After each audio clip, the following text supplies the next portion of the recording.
नमस्कार दर्शक बंधु मुझे ज्ञानेन्द्र कुमार राउत एवं आज मोर नुआ पॉडकास्ट चैनल स्टार्ट करने चाहूँगी। तो मु आज मोर नुआ गोटे चैनल खोजी जार ना हूँ माइक मूड से मो पॉडकास्ट सब छाड़ी। तो मु सब लोक रिक्वेस्ट करी से लाइक करेंगे, सब्सक्राइब करेंगे, शेयर भी करेंगे। आज मुझे डाकिया चाहूँगी वेदबंधु बेहेरा भाई को। सी मोर जड़े बड़ भाई भाया हे सी एवं 12th सरी से बिजनेस स्टार्ट कर सारे। तो सी निजर अभिज्ञता जनइबे सी केमी 12th रे कौन कौन सब पढ़िले, कौन एक्सपीरियंस रहा, कौन सफलता से प्राप्ति कले, तो सी जनइबे। तो भाई वेलकम टू आवर चैनल। आपण आज जनइबे आपण केमी 12th समय काटिले, केमी यूटिलाइज कले, केमी से माने आगु को आपण फ्यूचर रे हेल्प कला एटा दी हम कहना चाहिए। फास्ट कथा Shivananda centenary boys school Khandagiri पढ़ुली। सेटा पूरा प्योरली भेज और बॉयज स्कूल। सेठी कौन प्रकार फोन अलाउ नथिला। तो सेठी मु दीर्घ 5 वर्ष धरि रही मते बहुत सारा अनुभूति अभिज्ञता सांग मान सहित बहुत मजा मस्ती 5 वर्ष कटिगला जना पड़लानी। तापरे समस्ते सब टीचर भी फ्रेंड भी थे। बहुत सांग मान सहित मिसिरी बहुत किसी जानली। तो एटा स्कूल कोठी हमर टी जगाटा कहि परिबे? एटा होची हमर Khandagiri Bhubaneswar Khandagiri Koltia just Khandagiri to 100 meter खंड हबो। से स्कूल माने कोन फैसिलिटी कोन केमि रहउची सेटा देखंतु। फास्ट कथा हमर सेटा पूरा प्योर वेज, पूरा गुरुकुल सिस्टम रे। तापरे आपन सेठी पूरा माने नो फोन अलाउ, पूरा फोन किसी अलाउ नै। सिबडा भलो माने सेटा आज काली का जमाना पय सेटा दरकार जा भी टीनेजर्स को पय सेटा बहुत हेल्पफुल रहइबो से स्कूल टा। टीचर्स फ्रेंडली, खाଇବା पूरा हाइजीनिक। खाଇବା केमिति माने कोन रहउ सकाळे केमिति? सकाळे तो नॉर्मल पूरा घर खाद्य जेमिति माने पूरा किछि असुविधा नै। पिला गोटे आराम से सेठी फ्रीली रहि परिबो। आपण केतेटा उठुछथि? मु एबे तो प्राय 5टा 5:30 बजे उठी की फास्ट स्पिरिचुअलिज्म टिके मु जे तो फास्ट टिके मु प्रेयर सारी और मॉर्निंग वॉक रो आसी की जिम फिम जाई की ताबरे आपण बॉडी टा मेंटेन रखुछन। निश्चित आज काली ये जमाना रे बॉडी यदि मेंटेन न रखिबे ताले जो किछि फायदा नै। नै स्कूल पचर स्कूल ले केतेले पिला केमि उठुछथि कोन? स्कूल ले तो हमर फास्ट ऑफ ऑल सेटा हो हम स्कूल रो मेन मुख्य आकर्षण कि पिला माने सब दिन सकाळ 5टा रो उठी के प्रेयर जिवे, योगा करिवे और योगा रो आसला पर सेल्फ स्टडी हमर जा रही सब क्राइटेरिया हमर सब फॉलो करिवे सब। तो आपण केमि आपण 12th रा माने केमि आपण हेल्प कला आपण फ्यूचर रे? हमर फास्ट कथा होची हमर 12th रे सब टीचर माने बहुत माने सहयोगी से माने ताको पई कहया बोले आज भल रिजल्ट हेछि किंतु से माने बहुत सहयोगी थिले। ताकरी माने अनुमति द्वारा यदि हम पाठ पढिबा तो दूर दूर जाई परिबा। ताले एबे हमें आपण स्कूल को तो पचार देलु हमें एबे आपण फ्यूचर एबे आपण कोन करथि? एबे मु जस्ट गोटे नुआ बिजनेस स्टार्ट करछि। से कोन की कहि पारि तो बिजनेस तो गोटे हमें सब कथा रे गोटे माने समुद्रटा थोपे वर्षा पानी होइଥାଏ से गोटे गोटे बिजनेस टा छोट जिंस रु बड़ करिया सेटा होची कोजे बिजनेस। ता दे लॉस लाभ रहइबो। आपण जदि स्टार्टिंग रु बिजनेस टा छाड देबे ना होने बसे दवा थाउ नुआ गोटे कोन स्टार्ट सेमति करले आपण जीवन सारा कोनोसी भाबर पैसा कमे परिबे ना। माने को टॉपिक ऊपर को सब्जेक्ट ऊपर आपण स्टार्ट करछथि? मु एबे स्टार्ट करछि सेटा टिके प्राइवेट रखे पड़ियो। ठीक है माने केमिति आपण लाभ केते माने होची कोन? सेमति तो कहया बोले per day 1 lakh to 1.5 lakh रो प्रॉफिट आछी। तो आपण माने मासु केते जाई? मासु को पका बाकी 20 लाख 21 लाख 20 लाख पका बाकी कोन जाई जाई सेटा कोन माने कोन सेविंग करजंती? नाही सेविंग तो सुनदु सेविंग ता होची माइंडसेट ऊपर डिपेंड करे। जो लोक चाहिबो मु आगु किसी ओड बड़ करिया जाउ सेविंग ता तो सहज कथा न। अरे आजकल टीनेजर्स भाबी दोजंदी कि मु 15,000 टका कमेइबी, कमेकी तातिर 5,000 सेविंग कर देई 10,000 मोर खर्च रहिला। सेटा केबे पॉसिबल न। गोटे जति गोटे लोक दिन को 1 टका कमौची त सी माने सेविंग करेटा ता भाई बहुत मुश्किल है। सेविंग ता बहुत माने कष्ट जिंस जे सेविंग ता जे करि परला सी गोटे माने परफेक्ट बिजनेसमैन ता कहि परिया। तो आपण पर एबे सेविंग नाही? एबे तो मु स्टार्टिंग सेविंग करि करंट चलछि। ଆପଣଙ୍କର ଫ୍ୟାମିଲିରେ କିଏ କିଏ ସବୁ ଅଛନ୍ତି? ଫ୍ୟାମିଲିରେ ବାପା ଅଛନ୍ତି, ମା ଅଛନ୍ତି, ଭାଇ ଭଉଣୀ। ଏମିତି ସବୁ। ଆପଣଙ୍କ ଭାଇ କଣ କରନ୍ତି? ମୋ ଭାଇ ଏବେ ଜଷ୍ଟ ସେ 12th ରେ ପଢୁଛି। ସେ ମୁଁ ବି ଭାବୁଛି ଆପରେ ତାକୁ ବି ବିଜନେସ୍ ଲାଇନରେ ଆଣିବି ଆଉ। ଆପଣଙ୍କ ଭଉଣୀ? ଭଉଣୀ ବି ଅଛନ୍ତି ସିଭିଲ ଇଞ୍ଜିନିୟର। ଓ ତାହେଲେ ଦିଆଡୁ ପଇସା ଆସୁଛି। ସେମିତି ତ କହିହବନି। ଆଉ ବାବା? ବାବାଙ୍କର ହୋଟେଲ ଅଛି ଗୋଟେ ଆଉ। କହିବାକୁ ଗଲେ ସବୁଆଡେ ତ ସବୁ ଆସିଲା ଆପଣ ମାନେ ଆପଣ ନେଟ୍ ବାଲାନ୍ସ କେତେ ହବ? ଟୋଟାଲି ଫ୍ୟାମିଲିର କହିବାକୁ ଗଲେ 7 to 8 crores per month। Per month? Yeah। ଏଇ ହଉ ଠିକ ଅଛି। ମୁଁ ତ କିଛି କହିପାରିବି। ଆପଣ ହଉ ତାହେଲେ କଣ ଆପଣ ସବୁ 12th ରେ କରିଥିଲେ ମାନେ କଣ କାଣ୍ଡ ବୁଝିଲି ସେ କଥା। ଏକ୍ସପ୍ଲେନ୍ କରିପାରିବି? ଆମର ଫାଷ୍ଟ ଗୋଟେ ନର୍ସରୀ ସାଙ୍ଗଟେ ଥିଲା। ନାଁଟା ତ ମୁଁ ମେନସନ୍ କରିପାରିବିନି।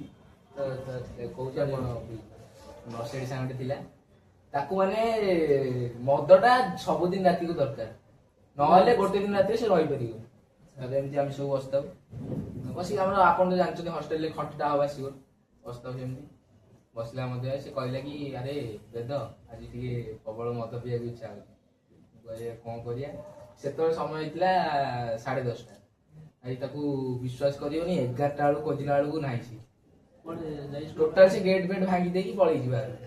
ସେ ମାନେ ପାଚେରି ପାଚେରି ଦେଇକି ପଳେଇଛି। ଆଇଲା ପରେ କଣ କରିବ? ସେପଟେ ତ ଗେଟ୍ ଲକ୍ ଅଛି। ସେ ଗେଟ୍ ପୁଣି ଭଙ୍ଗା ହେଇଯିବ ଗୋଟେ ସେବାଟେ ଆଉ ଆସିପାରିବ। ସେଟା ପୁଣି ମାନେ ସେଟା ଆସିପାରିବନି ସେବାଟେ, ଖାଲି ଯାଇ ହବ। ଏଇଭଳିଆ ସିଚୁଏସନ ଥିଲା ସେ ଗେଟ୍ର। ତ କଣ କରାଯିବ? ଆପଣ ଯୋଉ ଆମର ଫାୟାର ହାଉସ୍ ଅଛି, ହଷ୍ଟେଲ ସବୁ ହଷ୍ଟେଲରେ ଥାଏ। ଫାୟାର ହାଉସ୍ ଅଛି, ଯୋଉ ପାଇପଟା ତ ଜାଣିଥିବେ ଆପଣ ବହୁତ ମୋଟା ମୋଟା। ସେଇଟାରେ ଆମେ କଣ କଲୁ କି ଇଏ ଏସିଟା ପଡିଯାଉଛି। ସେଇଥିରେ ଆମେ ଜଷ୍ଟ ତାକୁ ସେ ଯୋଉ ପୁଣି ଛାତ ଗେଟ୍ଟା ଆମେ କହିବୁ, ଛାତ ଗେଟ୍ଟା ଭାଙ୍ଗି ଦେଇଛୁ। ଟୋଟାଲ ଛାତ ଗେଟ୍ଟା ଭଙ୍ଗା ହେଇଯାଇଥିଲା। ସିଏ ଆମେ ତାପରେ ଛାତ ଉପରକୁ ଗଲୁ। ସିଏ ଆସିଲା ପରେ ମାନେ ଛାତ ଫ୍ଲୋର ହେଇକି ଅଛି, ମଝିରେ ବାଲକୁନି। ସେମାନେ ଚାହିଁଲେ ମାନେ ସେଇଠି ଆମେ ଟୋଟାଲି ଉପରୁ ପକେଇଲୁ ସେ ଇଏଟାକୁ, ଏ ଯୋଉ ପାଇପଟାକୁ ପକେଇଲା ପରେ ସେ ଧୀରେ ଧୀରେ ସେଇ ବାଟୁ ଚଢିକି ଆଇଲା। ବ୍ୟାଗରେ ମଦ ଥାଏ, ସେ ପିଲା ଚଢିକି ଆସିଲେ। ତାପରେ ସେ ଆସିଲା ପରେ ମାନେ ବିଶ୍ୱାସ କରିବେନି ଆପଣ, ସେକେଣ୍ଡ ନମ୍ବର ଫ୍ଲୋରଟାରେ ଟୋଟାଲ ଗଲା ତାର ସେନ୍ସଲେସ୍। ଆମେ କହିଲୁ ଭାଇ ଗଲା ଇଏ କଣ ହବ ଏବେ? ତାପରେ କିଛି ସମୟ ପରେ ପୁଣି ଉଠିକି ସେ ଆସିଲା। ପରେ ଏଇଟା ମୁଁ କହିବି ଗୋଟେ ବହୁତ ବଡ ଅଭିଜ୍ଞତା। ମାନେ ଏଟା କହିବାଟା ସିନା ସହଜ ହେଇଯାଉଛି, କିନ୍ତୁ ସେ ଜାଗା ଉପରେ ଯିଏ ଥିବ ସିଏ ଜାଣିଛି ମାନେ କଣ ଆକ୍ଚୁଆଲି ସେ ମୁଭମେଣ୍ଟଟା। ଆଉ ତାହେଲେ ଆପଣ କୋଉଠି ଇନଭଲ୍ଭ ଥିଲେ ଟିକେ? ଏଇ ସବୁ କେସରେ ମୁଁ ଇନଭଲ୍ଭ ନଥାଏ। ମ୍ୟାକ୍ସିମମ୍ କେସ ମୁଁ କହିପାରିବିନି ଯେ ସେ କରେନି ସେଟା ଆପଣ ଜାଣିଥିବେ। ତ ସେ ମୁଁ ସବୁ କେସରେ ମାନେ କେମିତି ଗୋଟେ ପିଲାଟା ହେଲ୍ପଫୁଲ ହେଇପାରିବ ମୋ ଦ୍ୱାରା ସେଇ କାମରେ ମୁଁ। ହଉ ତାହେଲେ ଆପଣଙ୍କର ଆମେ ଟିକେ କହିବା, ଆପଣ ଟିକେ ଦର୍ଶକଙ୍କୁ କହିବା ଆପଣ କେମିତି ତାଙ୍କ ଲାଇଫରେ ସେ ଟିକେ ମାନେ ଆଗକୁ ବଢିବେ, କେମିତି ତାଙ୍କ ଫ୍ୟୁଚରଟା ଟିକେ ଭଲ ହବ। ଆଜିକାଲିକା ଟିନେଜର୍ସ ମାନେ ମୋବାଇଲ ଆଡିକ୍ଟେଡ, ସିଏ ମାନେ ମୋବାଇଲ ଆଡିକ୍ଟେଡ ଟା କଣ କହିଲେ? ମୋବାଇଲ ଆଡିକ୍ଟେଡ ସେଟା ଆମେ କହିପାରିବାନି। ମୋବାଇଲ ଆଡିକ୍ଟେଡ ହେଲେ ପିଲା ଆଜିକାଲି ମୋବାଇଲ ଆଡିକ୍ଟେଡ ହେଇକି ଟେକ୍ନୋଲୋଜି କେତେ ବଡ ଆଗକୁ ନେଲେଣି। ମୋବାଇଲ ଆମେ ତାଙ୍କୁ କହିପାରିବା ସେମାନେ ହଉଛନ୍ତି reels addicted, Instagram reels addicted. ସେ ରିଲ୍ସ ଆଡିକ୍ଟେଡ ହେଲେ ପିଲାମାନେ କିଛି କରିପାରିବେନି। ଆଜିକାଲି ପିଲା ମୋବାଇଲ ଆଡିକ୍ଟେଡ ଆପଣ ଯୋଉ ଟର୍ମଟା ୟୁଜ କଲେ, ମୋବାଇଲ ଆଡିକ୍ଟେଡ ହେଇକି ବି ପିଲାମାନେ ବହୁତ କିଛି କରିଦଉଛନ୍ତି ଆଜିକାଲି। ଟିନେଜର୍ସ ମାନେ ଆପଣ ମାନେ ଦେଖିପାରୁଥିବେ, ଗୁଗଲରେ ଗୋଟେ ପିଲାଟେ ତାକୁ ମାନେ ଗୁଗଲ ପୁରା ଅଲ ୱାର୍ଲଡ ଟୁର କରେଇଲା ଲକ୍ଜରିୟସଲି। କାହିଁକି? ସେ ବି ପିଲା ଫୋନ ଆଡିକ୍ଟେଡ ଥିଲା, ମୋବାଇଲ ଆଡିକ୍ଟେଡ ଥିଲା, କିନ୍ତୁ ସେ ମୋବାଇଲ ରିଲ୍ସ ଆଡିକ୍ଟେଡ ନଥିଲା। ଫାର୍ଷ୍ଟ କଥା ମୁଁ କହିବି କି ଯୋଉମାନେ ବି ରିଲ୍ସ ଆଡିକ୍ଟେଡ ଅଛନ୍ତି, ପ୍ଲିଜ ରିଲ୍ସ ଟାକୁ କମେଇ ଦିଅନ୍ତୁ। ରିଲ୍ସ ଆପଣ କିଛି ନୂଆ ନୂଆ ଟେକ୍ନୋଲୋଜି ଇନୋଭେସନ ସବୁ ଆଇଡିଆ ସେଗୁଡ଼ା ସବୁ କଲେ ସେଟା ବହୁତ ଫାଇଦା। ଆପଣ କହିଲେ ମାନେ ମୋବାଇଲ ଆଡିକ୍ଟେଡ, ସେଟା ଆମେ ବହୁତ କମ କହିପାରିବା ଯେ ଯୋଉ ପିଲା ଗୋଟେ ମାନେ ତାକୁ ସହି ୱେରେ ଯେ ତାକୁ ମାନେ ୟୁଟିଲାଇଜ କରୁଛି, କିନ୍ତୁ 90 to 95% ପିଲା ତାକୁ ରିଲ୍ସ ଦେଖୁଛନ୍ତି।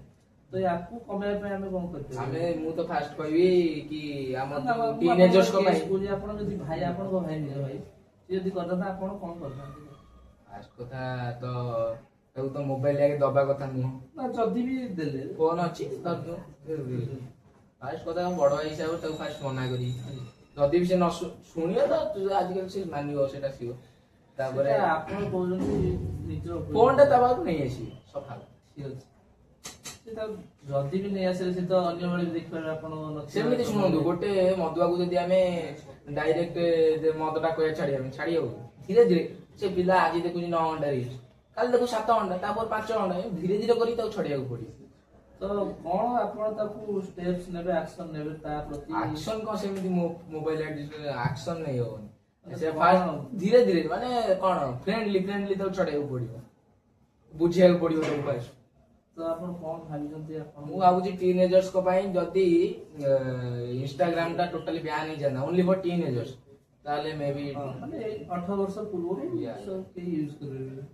ଆଉ ଛାଡନ୍ତୁ ସେଟା ତ ଛାଡନ୍ତୁ ଇନଷ୍ଟା ତ ଛାଡନ୍ତୁ ଆମର ଏଟା ତ ମୁଁ କହିପାରିବିନି ଗୁଗୁଲରେ ପିଲା କ୍ରୋମରେ ଯାହା ସବୁ କରୁଛନ୍ତି ସେଟା ପୁଣି ପୋର୍ନୋଗ୍ରାଫି କଣ୍ଟେଣ୍ଟ ଆପଣ ସେଟା କହିବେ ବୁଝିପାରିବେ ଆପଣ ତା ପାଇଁ ଆମେ କଣ କରିବା କୁହନ୍ତୁ? ତା ପାଇଁ ତ ସେଟା ତ ବନ୍ଦ କରିହବନି ସେଟା ଗୋଟେ କହିପାରିବ ଗୋଟେ ଟାଇପ ଅଫ ଯୋଉମାନେ ସବୁ ରହିଲେ ସେକ୍ସ ୱାର୍କର୍ସ ତାଙ୍କ ପାଇଁ ଏଟା ଗୋଟେ ବିଜନେସ ସେଟା ତ ଆମେ ବନ୍ଦ କରିପାରିବା ନାହିଁ କାହିଁକି ନା ସେ ଗୋଟେ ଲୋକ କେତେବେଳେ ସେକ୍ସ ୱାର୍କର ହୁଏ ଯେତେବେଳେ ତା ପାଖରେ କିଛି ସାହାରା ନଥିବ ସେଇ ଟାଇମରେ ଗୋଟେ ଲୋକଟି ସେକ୍ସ ୱାର୍କର ହୁଏ ତ ତାଙ୍କ ପାଖରେ କିଛି ସାହାରା ନାହିଁ ବୋଲି ସେ ସେଇ କାମ କରିକି ପଇସା କମଉଛନ୍ତି ପଇସା କମେଇବାଟା ଆଜିକାଲି ଦୁନିଆରେ ଆପଣ ଜାଣିଥିବେ ଯାହା ବି ହେଲେ ନିହାତି ହେବା ଦରକାର ତ ତାକୁ ବନ୍ଦ କରିବା ଆମେ ଚାହିଁବା ଯେ କେମିତି ଟିନେଜର୍ସ ମାନେ ନ ଦେଖନ୍ତୁ ସେଇଟା ନିଜ ପ୍ୟାରେଣ୍ଟସ୍ ତାଙ୍କୁ କେମିତି ମାନେ ପ୍ରୋହିବିଟେଡ୍ କରିବେ ତାଙ୍କୁ ସେଟା ତାଙ୍କ ରେସ୍ପନ୍ସିବିଲିଟି। ଟପିକ ଉପରେ ଆମେ ଆଉ ଯିବାନି ଆମେ ଏବେ ଯିବା କେମିତି ମାନେ ଶୁଣନ୍ତୁ ଆମେ ତ ଆପଣଙ୍କୁ ଜାଣିଲୁ କେମିତି ଆପଣ ସ୍କୁଲରେ କଣ କରୁଥିଲେ କଣ ନାହିଁ ଆପଣଙ୍କ ଫ୍ୟୁଚରରେ କଣ ହେଲ୍ପ କଲା ପାଠ ପଢା ତ ଆପଣ ଏଇଠି ଆମେ ଏଟା ୱେଟ୍ କରିବା ବ୍ଲଗ୍ ମାନେ ଆମର ପୋଡକାଷ୍ଟ ତ ଆପଣ ଖାଲି ଲାଷ୍ଟଲି ଆମକୁ କହିଦିଅନ୍ତୁ ଯେ ମାନେ କେମିତି ଆମେ ଗୋଟେ ସକ୍ସେସ ପାଇବା ପାଇଁ ତାର ରାଜ କଣ? ସକ୍ସେସ ପାଇବା ପାଇଁ ହେଲେ ଫାଷ୍ଟ ଆମ ଲାଇଫକୁ ଦରକାର ଡିସିପ୍ଲିନ ଫାଷ୍ଟ ଡିସିପ୍ଲିନ ହବାକୁ ପଡିବ ନିଜକୁ ତାପରେ ତମର ଏନଭାୟରମେଣ୍ଟ ଆଟମୋସ୍ଫିୟରକୁ ସଜାଡିବାକୁ ପଡିବ ତାପରେ ଯାଇକି ତମେ ଗୋଟେ ସକ୍ସେସଫୁଲ ପର୍ସନ ହବାକୁ ତମେ ଗୋଟେ ଏଲିଜିବଲ ସକ୍ସେସଫୁଲ ପର୍ସନ ହେଇନଥିବ ତମେ ଏଲିଜିବଲ ହବା ପାଇଁ ତାପରେ ସେଟା ତମ ନିଜ ମାଇଣ୍ଡ ସେଟ ରଖିବାକୁ ପଡିବ ନିଜ ରୁଟିନ ଫଲୋ କରିବାକୁ ପଡିବ ସ୍ପିରିଚୁଆଲିଜିମ ବି ରହିବ ତାହେଲେ ଯାଇକି ଆପଣ ଗୋଟେ ହେଇପାରିବେ ସକ୍ସେସଫୁଲ ପର୍ସନ।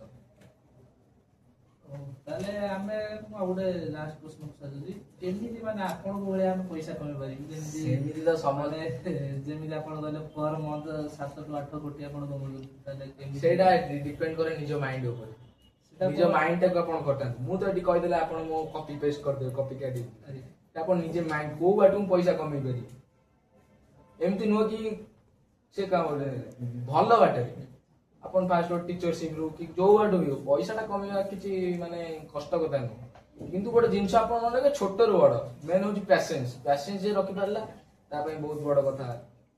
ଆପଣ ଟ୍ରେଡିଂ କରୁଛନ୍ତି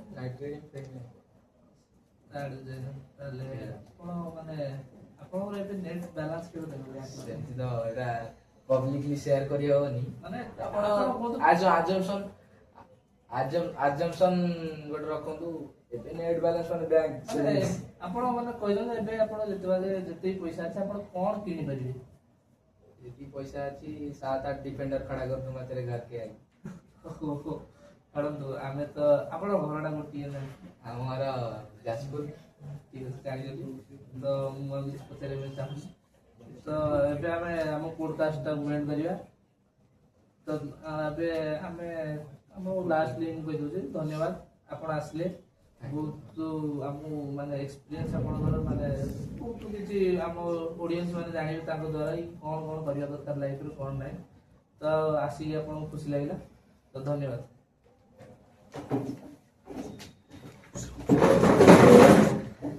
ତ ମୁଁ ଏଠି ଦର୍ଶକ ବନ୍ଧୁ ଆପଣଙ୍କୁ ଜଣାଉଛି ଯେ ମୋର ଯେଉଁ ଚ୍ୟାନେଲଟା ଥିଲା ମୁଁ ଏବେ ଆପଣଙ୍କୁ ଦେଖେଇ ଦେଉଛି ତ ସେଟାକୁ ପ୍ଲିଜ୍ ଆପଣ ସବସ୍କ୍ରାଇବ୍ କରିବେ ଦେଖିଦିଅନ୍ତୁ ଏଇ ଚ୍ୟାନେଲଟି ମୋର ଅଛି ସେଇଟାକୁ ଆପଣ ପ୍ଲିଜ୍ ସବସ୍କ୍ରାଇବ୍ କରିବେ କାହିଁକିନା ଏଇ ଚ୍ୟାନେଲରେ ମୁଁ ସବୁ ମୋର କଣ୍ଟେଣ୍ଟ ଯେତେ ସବୁ ମାନେ ପୋଡକାଷ୍ଟ ଯେତେ ସବୁ ଥିବ ଏଇଠି ଛାଡ଼ିବି ତ ପ୍ଲିଜ୍ ଦୟାକରି ଏଟାକୁ ଲାଇକ୍ କରନ୍ତୁ ସବସ୍କ୍ରାଇବ୍ କରନ୍ତୁ ଆଉ ସେୟାର ବି କରନ୍ତୁ। ଆଉ କାଲି ମୁଁ ଶୁଣିଥିଲି ମୋ ପାଖକୁ ବହୁତ ଗୋଟେ କମେଣ୍ଟ ଆସିଥିଲା ଯେ କାଲି ଆମର ଅଛି ଇଣ୍ଡିଆ ଆଉ ନ୍ୟୁଜିଲାଣ୍ଡର ଫାଇନାଲ ତ ମୁଁ ଆଶା କରୁଛି ଇଣ୍ଡିଆ ଟିମ୍ ଜିତୁ ତା ପାଇଁ ମୁଁ ବହୁତ ଭଗବାନଙ୍କ ପାଖରେ ମାନେ କୃପା ବି କରିବି ସେ ଫୁଲ ସବୁ ଚଢ଼େଇବି ତ ଧନ୍ୟବାଦ ମୁଁ ଏବେ ଆସୁଛି।